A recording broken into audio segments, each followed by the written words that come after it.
Welcome to our webinar training session. This is Marshall Shannon with Ministry Design Training, and today we have as our special guest trainer Isaac Feynman. Isaac's been my friend for over a decade, and I'm so thankful that he has agreed to invest himself in our ministry here and into your ministry by helping you effectively and efficiently share your story. And so Isaac and I have been able to work together, interact together with two key events that we've been doing to help pastors and nonprofits. One is an honor event that honors pastors, and we do them all over the Southeast and Northeast, and Isaac has been key in helping make that happen. The second is a consulting event that's called Outriggers, where Isaac and Jack Eason and myself at times, we help them with nonprofits in coaching them with their ministries.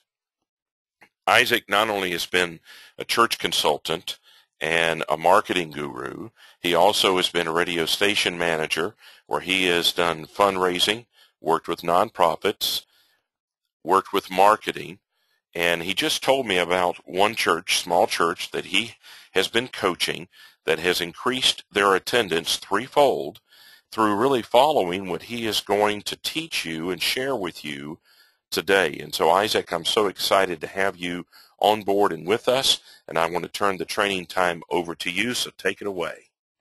Oh, Marshall, thank you very much. It's a joy to be with you, and you're a dear friend and a brother in Christ, and I just am just honored to be with you, and it's a treat really to travel the country with you and share with our colleague Jack and just get to serve so many good and godly, faithful men and women in ministry leadership around the country. And so today I'm privileged to be able to share marketing insights with our friends, and it's exciting to be able to do that. And really, we're just going to kind of walk through some slides, and I'm going to share a few things here and there just by way of experience and insight. And I do want our friends today to know that there'll be a way for you to forward those on, and we will be very diligent to take good time in responding to your questions and making sure that all of your needs are taken care of. And so please, by any means, if I go a little fast, you're welcome to pause and rewind and play again, or shoot me an email or a phone call, and be happy to help in any way possible. But let's jump in. The talk today is marketing effectively and efficiently sharing your story. And so let's start with Scripture, Luke 14:23. And the master said, "Go to the servant, go and go out to the highways and to the hedges and compel people to come in, that my house may be filled." And of course, you can see there what I've bolded is go and compel people. And that's what we do every Sunday and every Wednesday. And of course, throughout the week as we're discipling and shaping our people, loving them and equipping them, we are instructing them and giving them the tools necessary to compel people to the best message, the greatest message ever.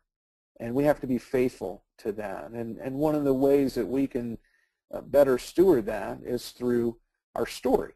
And our story is really, it's a gift. And whether we realize that or not, and whether they realize that or not, they need to understand that you are giving them an opportunity to respond. When you share a story, there's a lot that's going on. People are listening. People are talking. There might be feedback. Of course, on a Sunday morning, you're hoping that you hear the rustling of pages as people turn to the text. You're hoping that they're filling out their sermon outline or taking notes. You're giving them an opportunity to respond. And of course, out in the community, as we share the gospel, the greatest story ever, we definitely hope that people are responding there as well. And so let's be mindful of that as we share the story, that we're giving people an opportunity to respond. Well, that begs the question, have you identified who needs to hear your story? In the church context, who is your audience? It very well, obviously, is the people that are sitting in your pews or in your chairs throughout the auditorium, throughout the sanctuary. But what about other people that need to hear your story? What about staff that you're working with? What about your leadership team, depending on the type of church that you have, the polity that you have, perhaps other pastors, other elders, perhaps deacons, board members, folks in the session, for example, folks within other organizations, mission organizations, people that are donors to your ministry, not just givers and attendees and members of the church, but perhaps people that make gifts, large gifts, grants to the church, people that you're appealing to in other fashions and in other ways. These are people that need to hear your organization's story. These are people that are in your audience, and you have to remember, you must remember, that your story matters. And more than that too, people matter.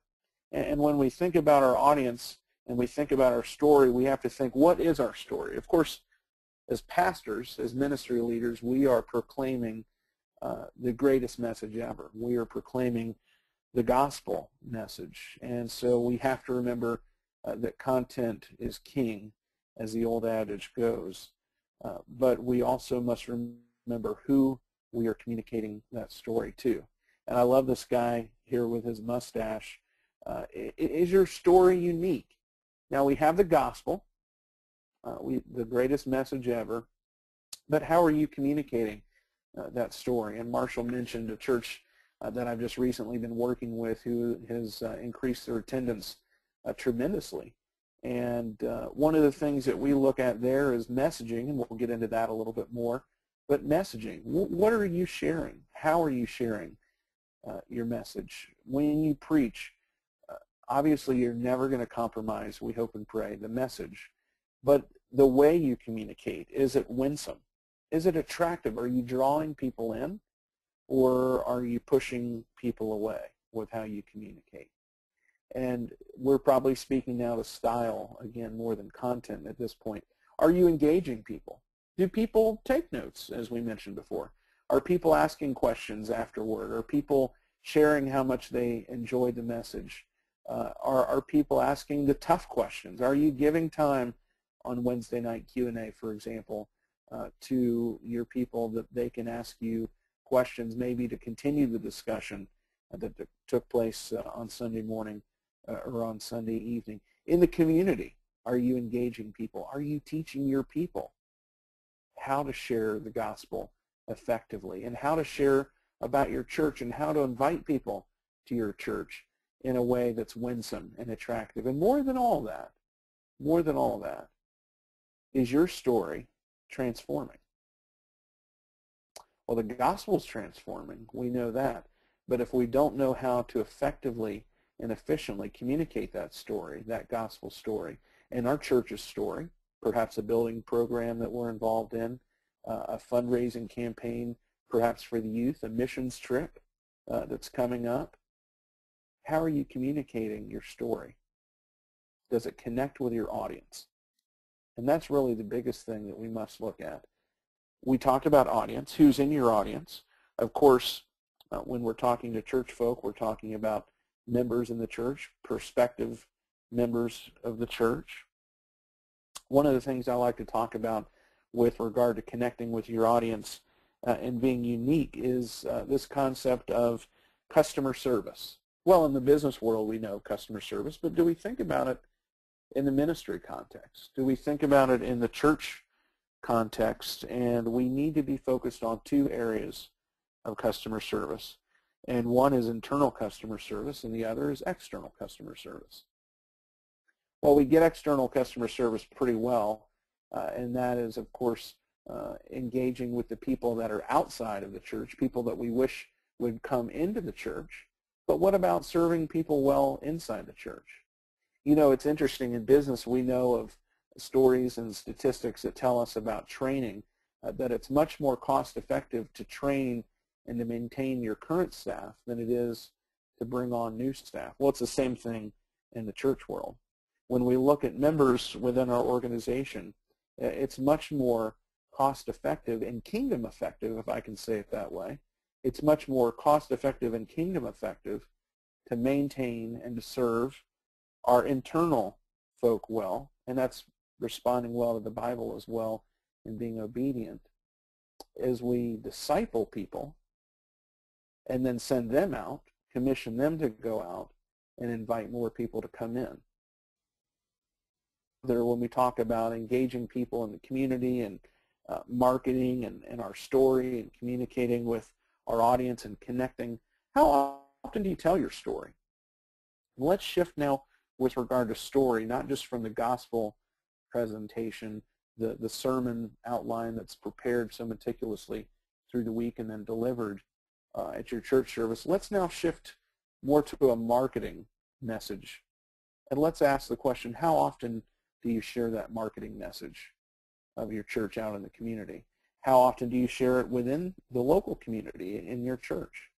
How often should you share your story? These are things to think about. And of course, remember, frequency matters.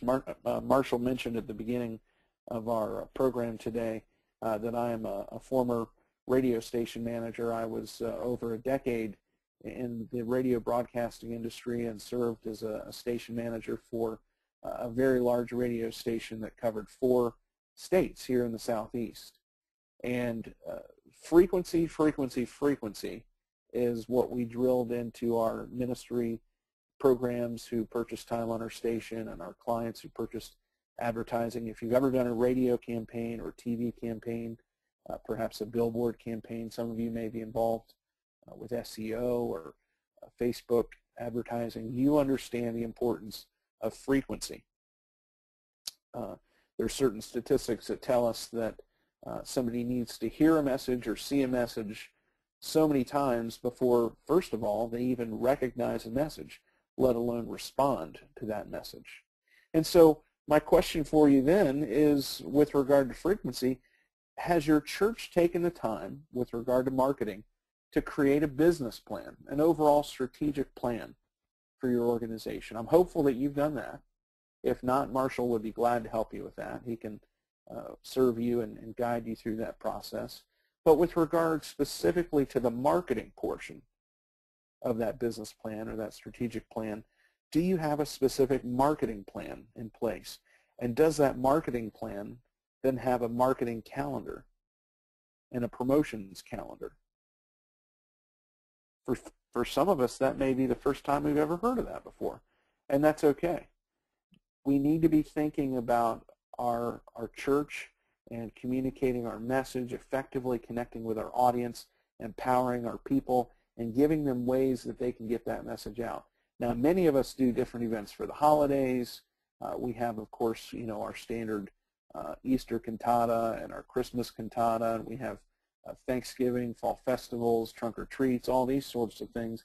Really, it's easy to fill that calendar up, and when you think about effectively and efficiently sharing your message in a relational way, it's so easy to do if we have that marketing calendar and promotions calendar in place. Again, I'm going to kind of be flying through these slides, so if you have any questions specifically about that and what it looks like to establish a marketing calendar, if you have one in place and maybe you have a question about certain things with regard to promotions, be happy to help you with that in any way we can. Just let us know. Let's talk about your brand. Here's the picture of the old cattleman, and he's got his metal brand here that's hot, and he's searing the cow here. When people see a logo mark, they think that that's the brand. And check out some of these brands here, quote unquote, these logo marks here. I mean, I can see many that come to mind immediately. You see some of them. In fact, that little rabbit there on the left, we know what that is, don't we? Immediately, when you see that, something comes to mind. What about the little BMW? You see that? Oh, immediately something comes to mind. How about that Dell? Remember that commercial, dude, you're getting a Dell? How about CNN? Immediately, when you see this, something comes to mind, some sort of emotion, some sort of a memory. Michael Jordan there in the middle, you see that? Something comes to mind. But I want you to remember your brand is so much more than your logo. When we think about brand, let's think about the overall customer experience. When people come to your church, how are they greeted? What do they see? What attracted them to the church? Whether it be in the building, whether it be online on the website, was it a brochure that they were given? Was it an invitation card that they were given? Did they hear a radio announcement? Did they see a TV commercial? A billboard in the community? Some of the things that are associated with brand here we can see trending, advertising, marketing, the value proposition, image. These are all kinds of different things that are involved with the concept of brand. And many of us have a great brand, and some of us struggle with branding. And that's why we're here today. So I hope that you'll be able to get some ideas from our talk together today. Let's quickly look at a national brand, actually an international brand that a lot of people know of. I enjoy Starbucks from time to time. They really don't have the best coffee. It's kind of burnt. Interesting enough, they write about that in some of the books, that they do that to be distinctive, and that's owing to a part of their brand. But Howard Schultz, the CEO of Starbucks, has this concept he calls the third place. Notice that this particular Starbucks has some Asian writing there, some Asian lettering. This is an international location for this particular Starbucks. But immediately, when you saw Starbucks, immediately like that, something came to mind for you. I'll tell you, for me, what comes to mind is the aroma of the coffee, the sound of a barista making a latte, the smooth jazz that I'm going to hear in the background, the comfortable leather seating, the fact that there's so many different kinds of people represented at Starbucks. It's a great place, by the way, for sharing the gospel and witnessing and getting your story out to a prospective member of your audience. But notice that this concept of the third place that Howard writes about is so tied to his worldview. The third place is this. He says the first place is your home. Then he says the second place is your place of work or business. And he wants that third place to be Starbucks coffee. Now think about that. Let that sink in for just a moment.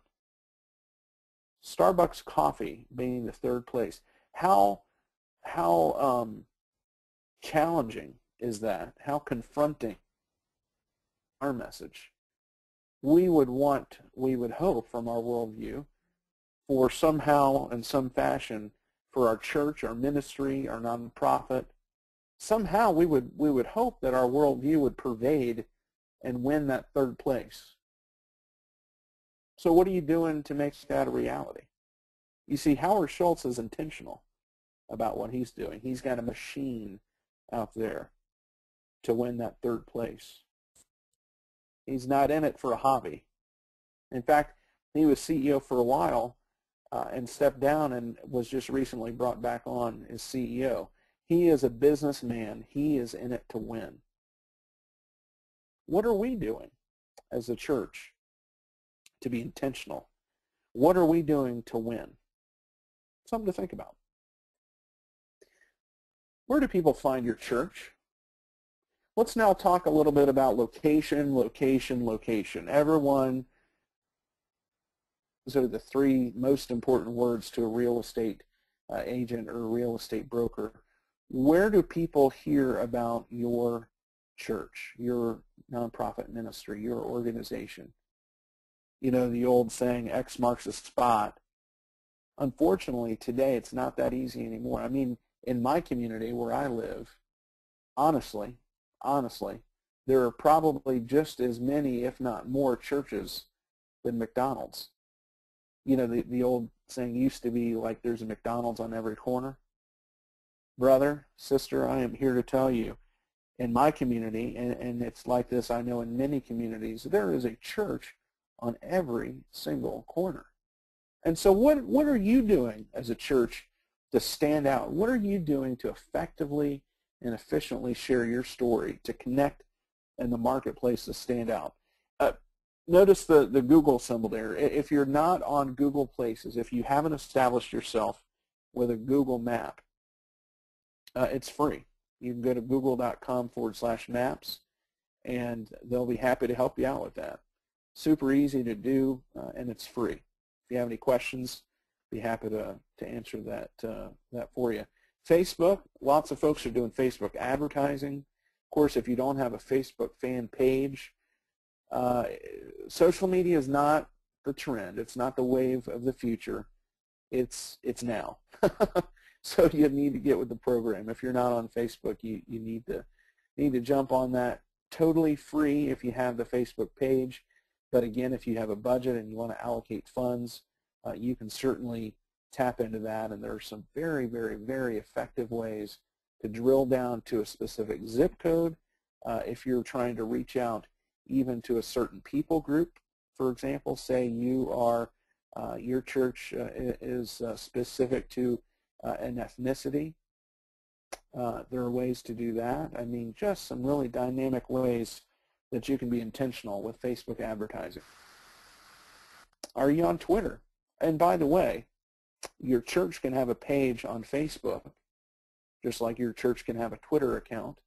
But I would also suggest that the pastor of the church, if you're a smaller church, the senior pastor, senior minister.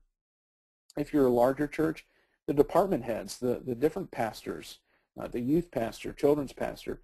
It's just a great way to message your audience, to connect with the folks within your organization.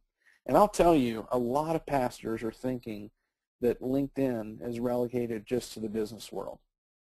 I would suggest, Pastor, you need to be on LinkedIn. Number one, LinkedIn is a great way to establish yourself in a community locally, but it's also a tremendous way for you to network on a regional and a national level as well. And from a missions perspective, LinkedIn is tremendous as well, a great way for you to stay connected with folks that you may be involved in abroad. And one other thing, if I Facebook and Twitter and LinkedIn, and of course there's just a ton of other resources out there. One of the other reasons that you want your church to be on these different social networks is to protect your brand.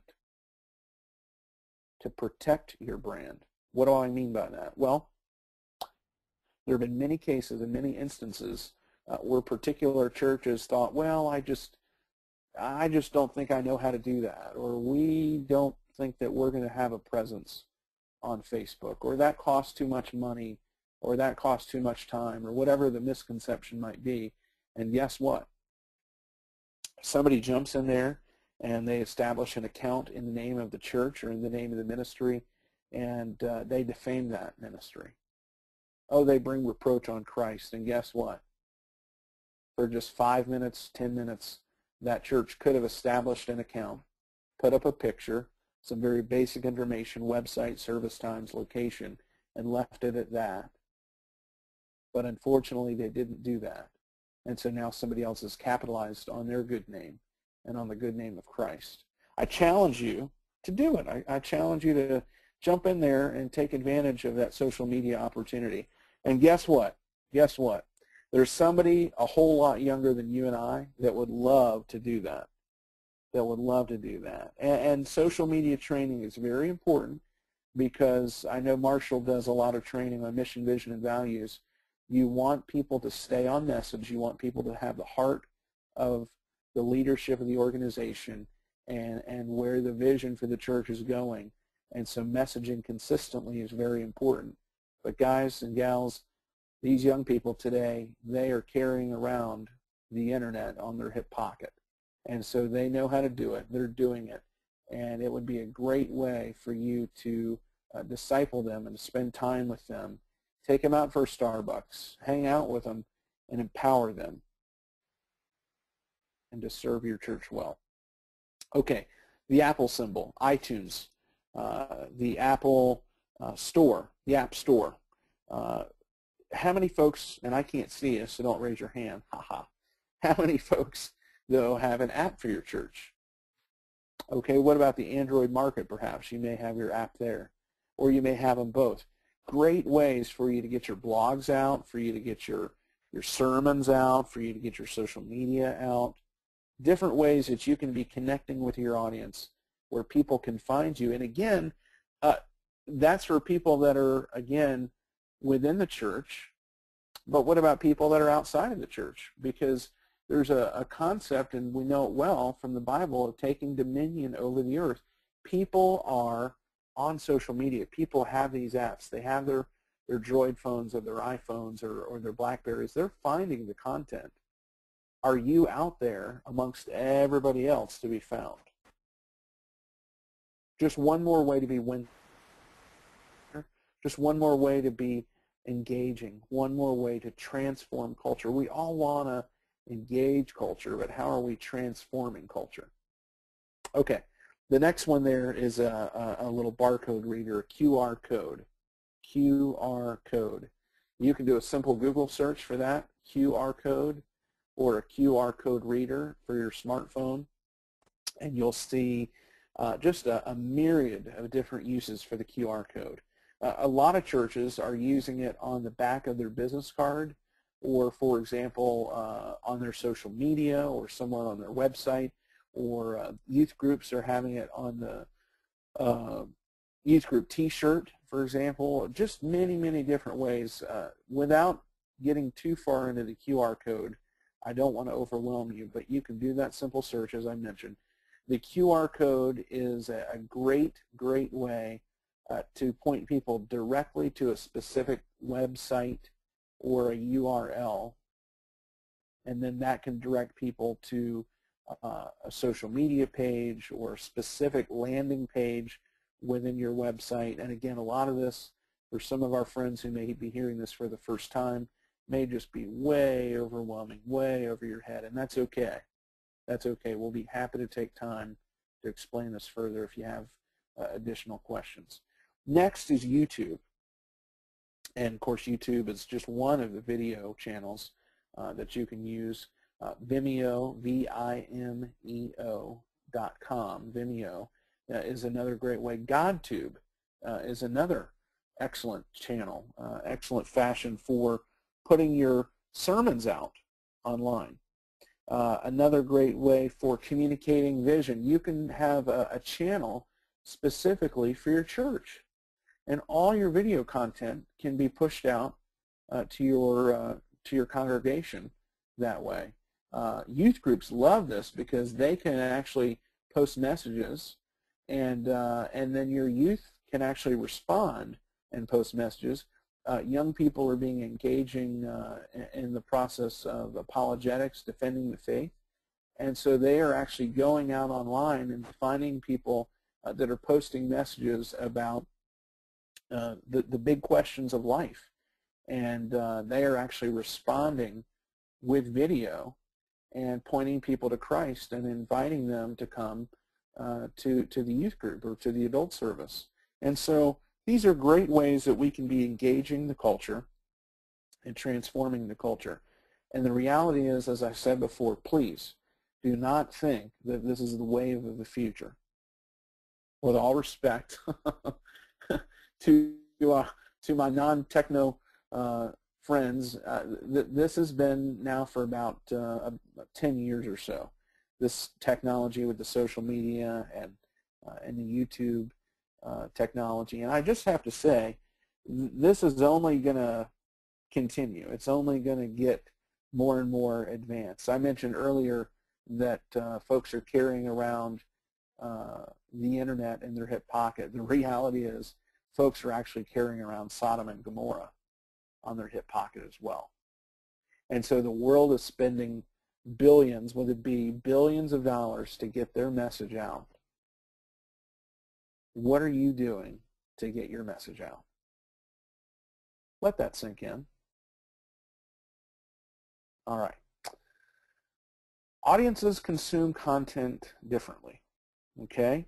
Some people like to listen to the radio. Some people like to stream on iTunes. Some people enjoy their podcasts with their smartphone. Some people like to look at websites. Some people may want to receive an email. Some people may want to receive a printed newsletter. I'd like to talk with you about a concept called multi-channel delivery. Okay? Multi-channel delivery is taking one message, the same message, and consistently pushing it over different channels, sending it out throughout different channels. And what do I mean by that? What I mean by that is this. You are doing, as a pastor, let's talk about the sermon for just a moment. You are doing sermon prep, and for that time, that space of time on Sunday morning, you'll be presenting a message. You'll more than likely have sermon notes that you could convert into a blog article. Okay, so now here's the sermon notes. We've now got an audio message that's recorded that can be posted online as a podcast and a streamable service. We can do the live service as well. There's two pieces of content. We've now got the blog that we can have. That's three pieces of content. We can now take a link from that blog and post that on a social media channel like Twitter, for example. We can take that blog and use that as notes to create a YouTube video, okay, or a GodTube video or a Vimeo that I mentioned before. And there's another piece of content. We can then take the URL, the link from that video, and now then post that onto Facebook on our Facebook fan page at church that then gets pushed out to all the different folks in our church or in our nonprofit ministry. And all this, and there's so much more that can be done, by the way. Articles can be submitted to the local newspaper and can be repurposed and submitted to our denomination. Publication can be sent out to different magazines, Christianity Today, World Magazine, the list goes on. And all this started from sermon notes. So when we think about the fact that people are consuming different ways, you don't need really to get overwhelmed. It might seem overwhelming at first, but you can take that one piece of content, repurpose it, repackage it consistently, sending it through different channels, and guess what? It's effective and done well. It's efficient. Sharing your story consistently. You're branding your ministry, your church, your organization consistently over many, many different channels. And by the way, the feedback that you get from that is massive. It's massive. And I have to say this, and I apologize. I've failed that I haven't said this yet. You've got to have people in place to be able to respond to the feedback. Because as you know, with your personal Facebook account, many, if not most of us, have a Facebook account. And as soon as you post something out there, you know, there's likes and people make comments and they share. And so think about it, with our church, there's going to be the same thing. And so how are we responding in a positive fashion to that? And there's going to be the haters out there as well. You can't put your head in the sand. You have to realize that is a reality because of technology and the way things happen today. People are going to respond positively and they're going to respond negatively. And so you have to be a good steward of that opportunity to respond, or it's going to become a PR nightmare. Just something for you to consider. Okay? All right. The next step. All right. And this is a big one. Now that you've done all this, you've defined your audience, you have crafted your message well, you have figured out different means and locations and ways to send your message out through the various social media channels, through conventional means of radio and TV and billboards and print newsletters and email newsletters. Now, here's the next step. You've got all that in place. How do you want people to respond to your organization's message? And this is actually something I would want you to brainstorm well in advance before you send this content out. Because like any good business plan, any good marketing, you want to have in place how you want people to respond. You're going to have in place the different ways that they may respond. You need to have thought that through. And then here's the next thing I want you to really, really strongly consider. have you given them a solid call to action? Like any good sermon prep and delivery on a Sunday morning, you're going to give them an opportunity to respond. And I've been in all kinds of churches, all kinds of churches. Every church, whether it's a formal altar call or whether it's an invitation to respond to the pastors or the elders or someone on staff, whether it's meet me at the door as you leave and I'll be there to greet you and pray with you, or write your prayer request on a slip of paper and drop it in the prayer box or the offering plate or whatever, some fashion, some way, you are giving your people, I hope, on a Sunday morning. But what about throughout the week? What about these different fashions that we've been talking about with social media, with the billboard, with the radio campaign, a TV campaign, good old-fashioned print mail, where they get a reply device in their mail. If they're a guest and you send them a letter with your signature handwritten on the bottom, hopefully there's some sort of a reply device that they can respond back.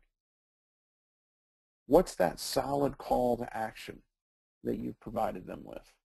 A means that they can actually respond to the message you've sent out to them. And here's something else to consider.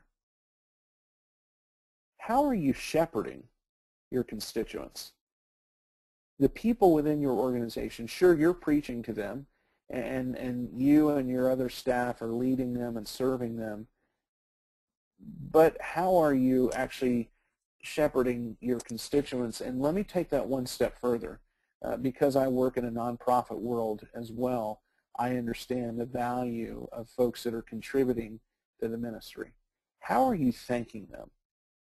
I mean, if you've got a building campaign coming up, a large gift donor writes a check, you've built a genuine relationship with this person, not just to get their check, but how are you loving on them as a donor?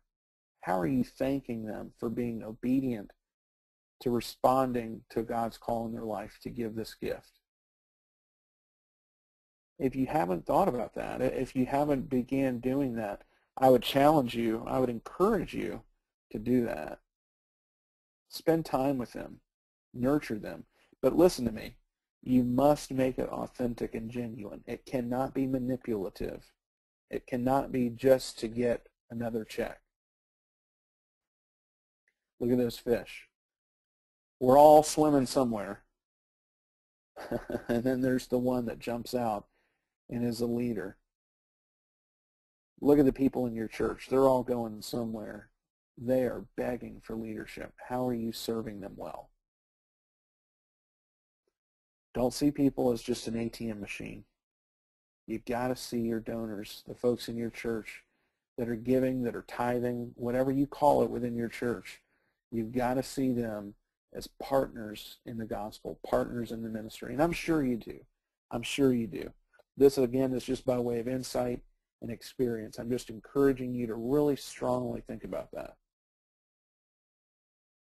You know this. You've heard it a million times. People don't care how much you know until they know how much you care. You've crafted the message. You've got the greatest story ever. You've found meaningful, impactful, intentional ways to deliver and to communicate and to respond and to give calls to action. Are you consistent in that in the platform, on the stage? Are you consistent in that with your writing and your blogging? Are you consistent in that in your pastoral prayer at the close of the message? Are you consistent in that when you have your men's golf outings and they see you on the green? How are you living this message out? Check out that limp fish.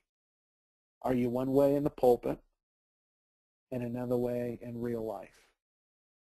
I like to say it like this from a theological perspective. We all have good theology, Lord willing. But does our doxology line up? Does our practice line up? Remember, you got to be winsome. You've got to be engaging. and you've got to be transforming in what you communicate. Let's look at this verse again. Luke 14:23. And the master said to the servant, go out to the highways and out to the hedges and compel people. Come in so that the house is filled. I know you want that for your church. I know you want that for your organization. I really hope that our time together today has been helpful. I want you to know you, again, possess the greatest message that was ever told. Herald that message well. Steward that message well. Be creative. Be compassionate. And I really believe if you're compelling, success is right ahead for you and your church and your family. I am so excited about what God's doing. This is one of the best times to be alive right now. This is one of the best times to be serving in the kingdom of God. And don't let politics get you down. Don't let the economy get you down. Don't let current events get you down. We have the greatest message ever. Compel people to come into the highways, to come in to the byways, and to fill the church of God, to fill the family of God. And I promise you, as you steward that message well, the only thing ultimately that can come is God's hand of blessing for you and your church family. And I know you can't wait to get to heaven and hear God say to you, well done, good and faithful servant. Marshall? Thank you, Isaac, so much for bringing this information and challenging us with how we steward the gospel as God has entrusted it to us, and how we steward the message and our story as individual churches into our community. This has been very helpful. I'll remind you again, folks, that you can email Isaac directly at the email address that is there, or simply pick up the phone and text him or give him a call. Also, you can pause this video, scroll down, ask a question. We'll get it to Isaac. I tell you to pause your video because if you go down and type in your comment and hit send, it will start this video over again. So we always instruct folks not to hit send until you've got all your comments given and until you've finished watching your video. So Isaac, thank you so much again, and I trust your listeners, you'll not hesitate to contact us through the comment section or through Isaac's email or phone to be able to ask your questions and further your ministry there. Thank you so much for listening.